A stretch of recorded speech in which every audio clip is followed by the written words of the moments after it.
Today is National Myalgic Encephalomyelitis, formerly known as chronic fatigue syndrome. There is some debate about the classification of people using ME/CFS, which it is now typically referred because they have found classical, diagnostically documentable post-exertional malaise, changes in the immune system, changes in cellular mitochondrial function, changes in VO2 max, etc. after exercise, among many other evidentiary findings that can be documented in a subset of patients. Now, the subset is small.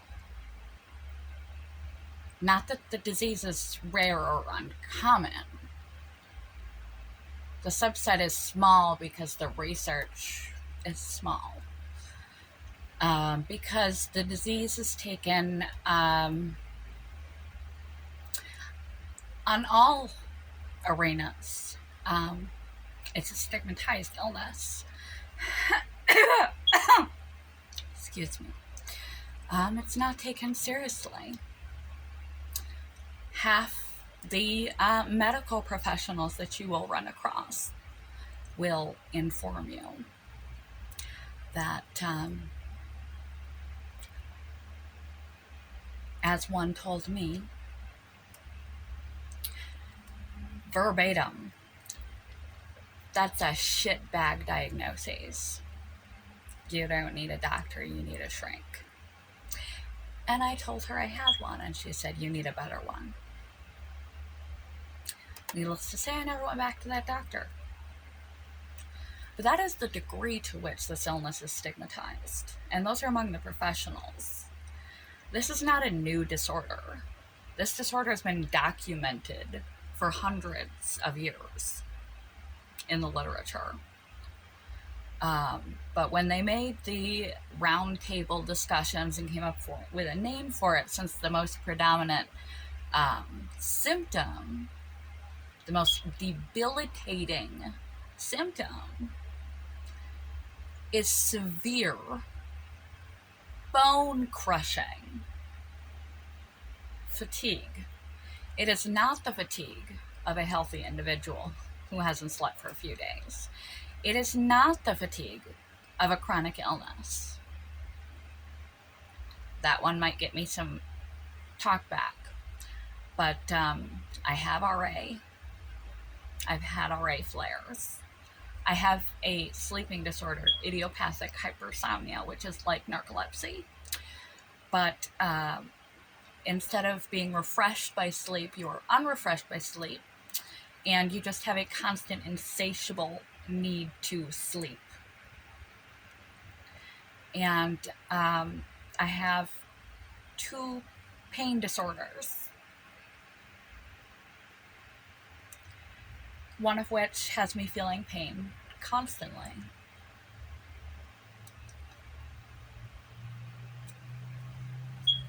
Bar none, the most debilitating. Oh, and bipolar with psychotic features. Bar none, the most debilitating aspect of my life in my health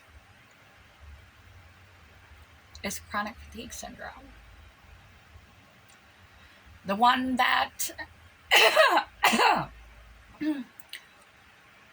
no one takes seriously, very few take seriously.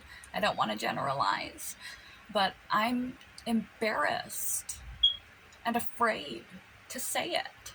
I've made friends, fortunately, thank God, on Instagram who have this same condition and can appreciate that the fatigue is worse than the pain. They fight for first place sometimes, but the fatigue is so much more than fatigue. It is debilitating fatigue. It is indescribable fatigue unless you've been there. And people are afraid to say it because people don't want to be judged or belittled or told that they are um, these character flaws, that it's in their head. They're making it up. They're using an excuse to be lazy. They're messy and sloppy and slothful. And the sloth is one of the 7 deadly sins. Nobody wants to hear that. They are a bad person. You wouldn't tell somebody who said, I have diabetes, that you're a bad person because your insulin is messed up. There is cellular, immunologic, metabolic, oxygen saturation, documented post-exertional malaise, along with many other things that they've now well established in many studies. Orthostatic intolerance is also common. Various things that have been well established diagnostically. And that is why the group that got together to make the name realized they needed to change the name. So they chose myalgic encephalomyelitis. Myalgic encephalomyelitis means inflammation of the spinal cord and brain, chronic inflammation of the spinal cord and brain. Now, there are many roots to the same end. You have the same resultant fatigue if you have ME, this inflammation of your brain or spinal cord, as you do if you have severe mitochondrial dysfunction, post-COVID fatigue syndrome.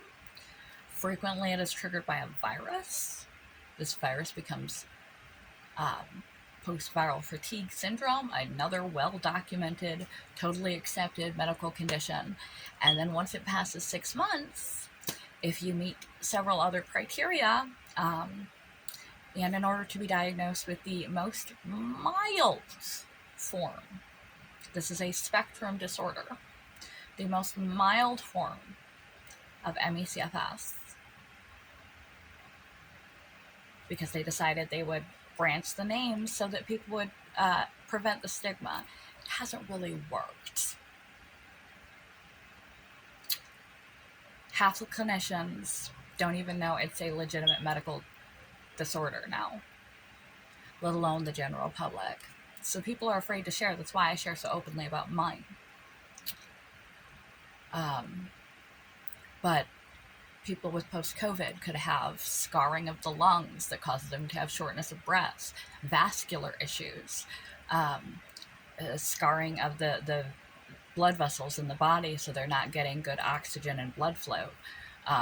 There could be a number of contributory factors that lead to the exact same end. And it's being debated whether or not it is an autoimmune condition. Typically, it is triggered by a virus, though not always. And that's why there's debate about calling all chronic fatigue patients CFS-ME versus just CFS and those with ME, because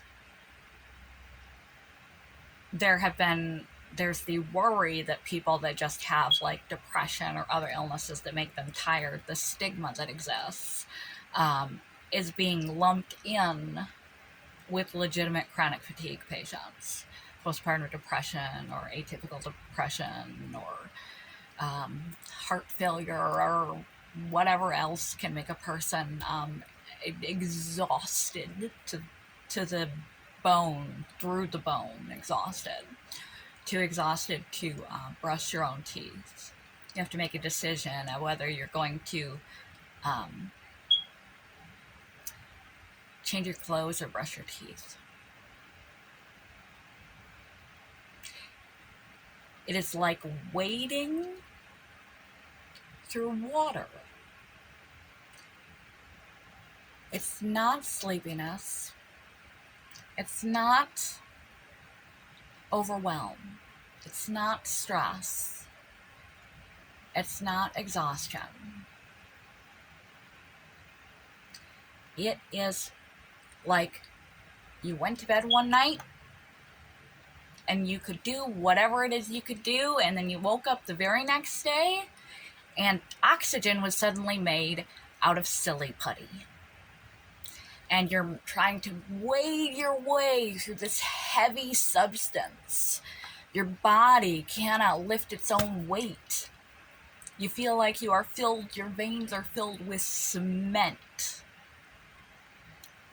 In order to be diagnosed with the mildest form, you have to have lost 50% of your capacity to do what you previously did. 50%. Not some, not I'm tired and then they diagnose you. That's not how it works. You have to fit a host of criteria. And it has to be documentable that your previous functioning on all areas of your life, it touches everywhere. You don't suddenly, it's not like other conditions where you have intermittent times where you are okay and then you experience flares. It is a 24/7, 365 day a year, every second of every day flare. Sleep doesn't make it better. It's unrefreshing, unrelieving. No excess, no amount of sleep makes a difference. It is a bodily problem producing energy. There could be issues in the Krebs cycle. So you can't, you can't just turn off heart failure and you can't turn off diabetes. You can't turn this off by getting a little extra sleep at night. You can make it worse by sleep deprivation and other symptoms. Anything that's going to make a normal person more exhausted is going to make a heart patient more exhausted. So it's going to make a chronic fatigue patient more exhausted. But the exhaustion never goes away. It's like the ocean. There's always tide. The ocean is always there. Sometimes it's a fucking tsunami, especially if you slightly felt a little better, like that day when you first get over the flu. Not completely over, but you start to get over the flu and you can get off the couch. And you think you're getting better and you feel like you'd climb Mount Everest. And meanwhile, for the months and months, for me now 3 years, that this illness has slowly dismantled every aspect of my life, falls apart around you, you're like, I need to make up for time. And you don't try to overdo it, but you end up overdoing it. And you wind up with post-exertional malaise. And post-exertional malaise is a negative effect from overexerting your body. Like an old vehicle that you rev the engine and it starts making a bad noise and you pay for it because the engines in our body do not work. Exercise does not help improve chronic fatigue syndrome. It can actually move a person from mild, which is 50% less capable on all areas of your life than you were before you got ill, to moderate, which is basically housebound. You can brush your teeth, kind of feed yourself, can't work, pretty much don't socialize, barely change, you're barely independent. Barely. And severe is completely bedridden, potentially tube fed, and tube liquidated and tube medicated, and around the clock care because the person can not scarcely lift their neck off the pillow. And that is their life. And that's just the basic, most severe symptom. We haven't talked about anything else, and I probably won't even post this because I've passed too long to post on Instagram. And it is ME/CFS day. It's ME/CFS month. It's ME/CFS day. I really want to do a good one for this, but I have ME/CFS. And I'm exhausted. ME/CFS is the reason. I need to get up. I'm sorry. It's just fucking killing me. ME/CFS is the reason I have this chair. Because I can't, I actually fear now. I didn't used to until I realized that I could no longer do it like I used to. I have trepidation going on a simple walk with my boyfriend of 10 years. I used to hike and bike for miles every day, work a full-time job, walk 4 or 5 miles before work, hike, bike for miles on the weekend. I was always on the go. And now I'm steadily, I hopefully just in a flare and not a permanent decline, working my way toward losing my job. So I have bent over backward and tried my damnedest to do all that I can. I can't make it my heart disease or pancreatitis or scoliosis disappear because I'm on the clock. It doesn't work that way. So my capacity to do what I did at work at the same speed that I did it, or to do it every day, is not going to be the same. And if I've pushed myself at all to try to hold up some semblance of what life I have left over, too much, then I'm incapacitated. And I am worried that I have pushed it trying to hold on to my job for so long. I have other illnesses. I'm used to working sick. I'm used to being sick. Just thinking that it would get better.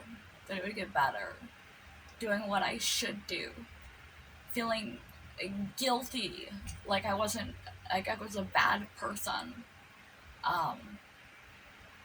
Like I was insane.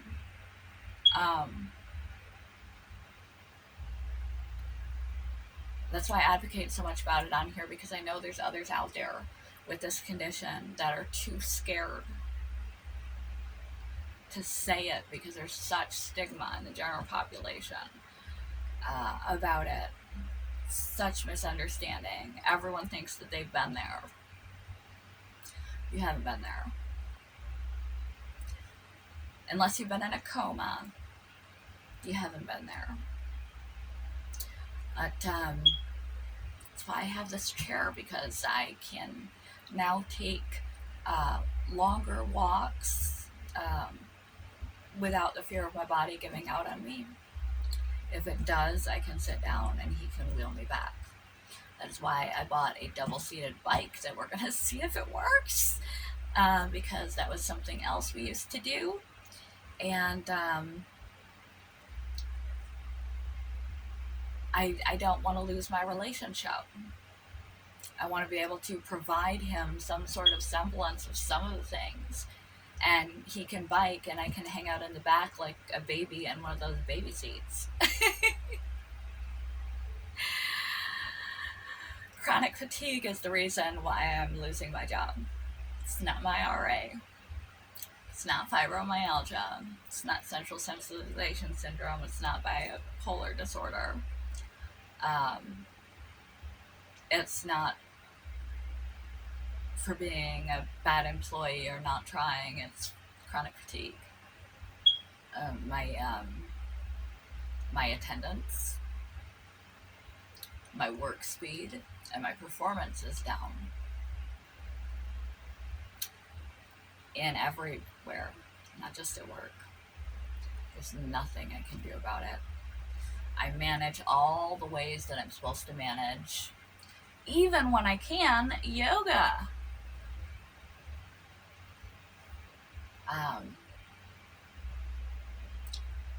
You maintain, you don't really improve.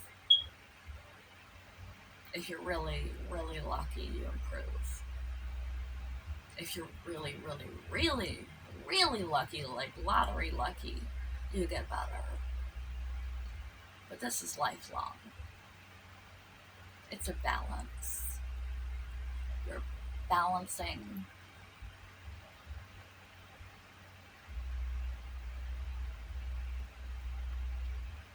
doing enough to even be independent,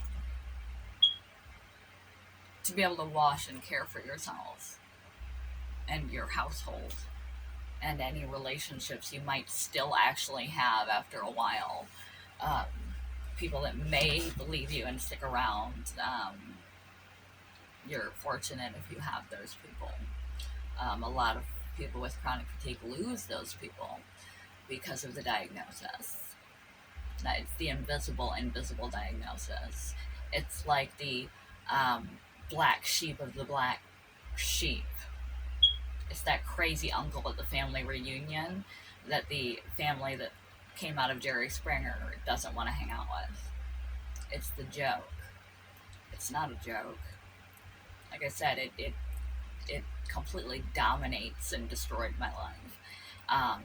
It is taking it apart piece by piece, and I spend every waking moment of every day wading through the water like I'm over my head in the ocean. It's thick, or you're in a nightmare and you can't run. You try so hard with everything in you to run, and you just can't fucking run. Your body won't let you. And if you do, you might be incapacitated in bed for days, months, or you might find yourself sicker, which I'm hoping that I did not, by trying to hold on to my job as long as I have, and hold on to my life and hold on to my relationship. At least my partner makes it easy. That trying to keep up some semblance of independence, you can actually slide yourself by trying to get better in the wrong ways. You can actually slide yourself from a mild, which is 50% of where you used to be, to another rung of the disorder indefinitely. Not just a flare. Imagine if you have an autoimmune condition and you get a flare that now never goes away. You're forever in a flare because you try to take too hard a care of yourself. Meanwhile, everyone is laughing at you. Or at least it feels that way. And thinks you're just lazy or psychosomatic. It's a shitbag diagnosis. You need a better therapist. Verbatim. And since this is too long for Instagram, already, like I said, I really wanted to put a lot into this. I'm not well today. Clearly, I'm not at work. There's so much more I could say. There's so many more symptoms than just the fatigue. But just the fatigue is, like I said, slowly dismantled my life. Closest I can put it to is try to run in a dream where you just can't run away from the thing, and you're like, and you have to make a decision like, do I do the dishes? Do I cook the food, or do I eat? Like I pick from the fridge because I can't do both. Especially not all three. My boyfriend does the dishes for me. He's been doing it for months. Because I just can't do it all. I finally broke down and bought a shower chair. Because I just become a complete dirty hippie because I couldn't manage to do it as often as necessary. To the point where it was just getting disgusting. It wasn't just dirty hippie, it was like, this is disgusting. I can't even stand myself. I need a solution. So I have a shower chair.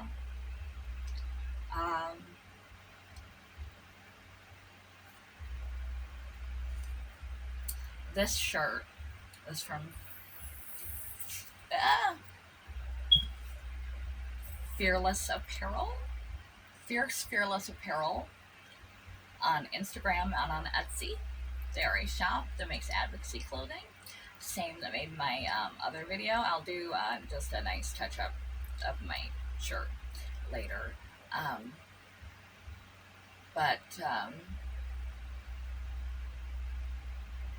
I don't know. So I lost track of what I even said. Um, and I only talked about one thing primarily. I'm just so exhausted. I'm so exhausted, everyone. I'm so tired of being tired. And I pray to God that I just have post exertional malaise. This is just a rough patch because you can't slide backwards for a while and then, even for months at a time and then come back. That I did not knock myself from mild, from 50% functional to moderate. I can barely care for myself anymore. This will destroy your life. You go from 20, 30, 40 to 110 overnight. That is the fatigue.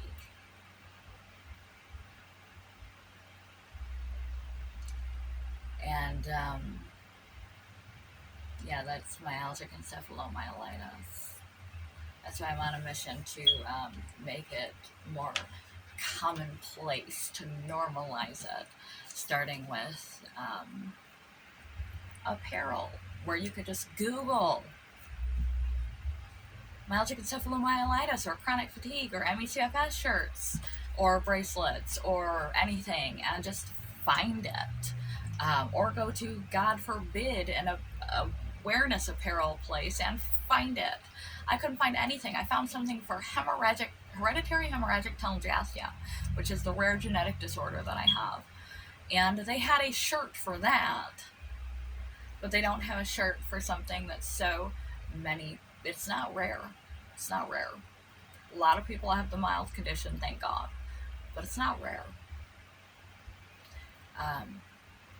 There's so much more I want to say. Oh my God, there's so much more I want to say. But I'm sure you don't want to hear it. This is the shirt that they made for me. I did the same thing that I did on my hoodie. Do you see M.E. now? Do you see me now? Myalgic encephalomyelitis awareness, and the wording is her design. I'm wearing it with the earrings that I got at the flea market, where I got to ride on a scooter and feel alive for a few minutes again. That was quite nice. I am wearing my bracelets. Myalgic encephalomyelitis, cellular energy depletion disease.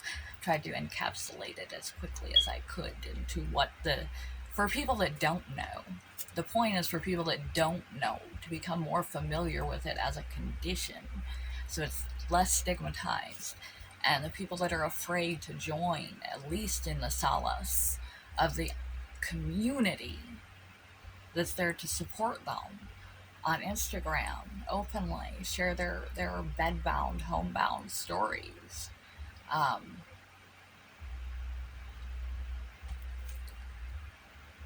Perhaps because of the level to which they've been shamed and abandoned before, or they just already know.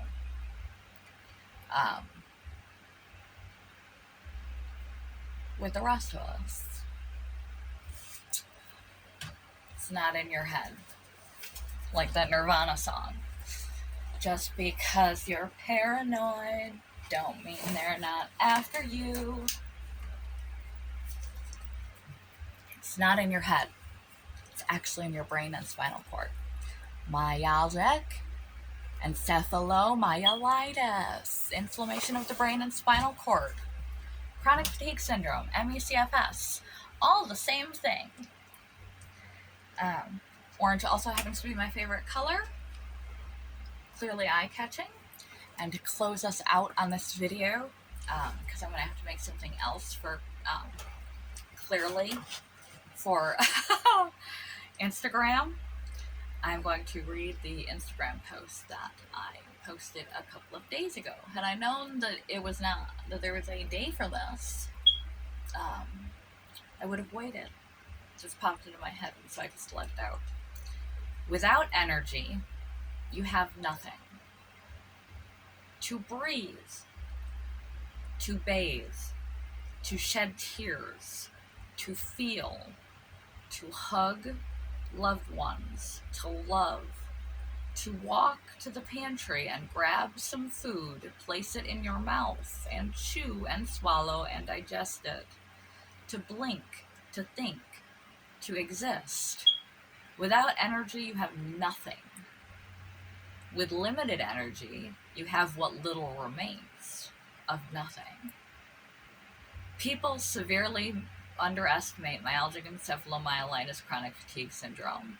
Those with the severest form of the disorder are completely bedbound and need to be cared for around the clock because they have practically no energy.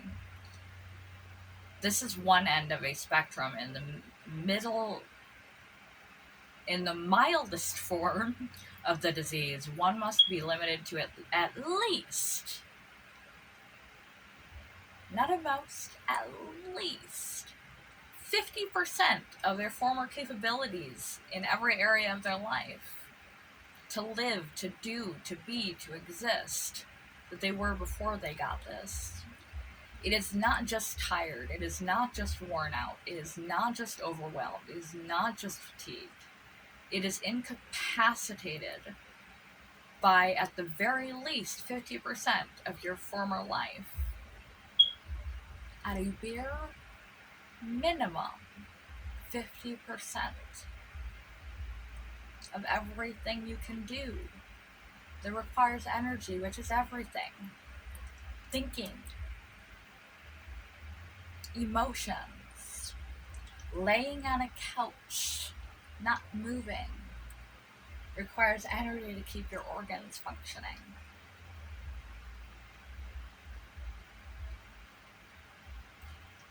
Everything must be budgeted very, very, very carefully.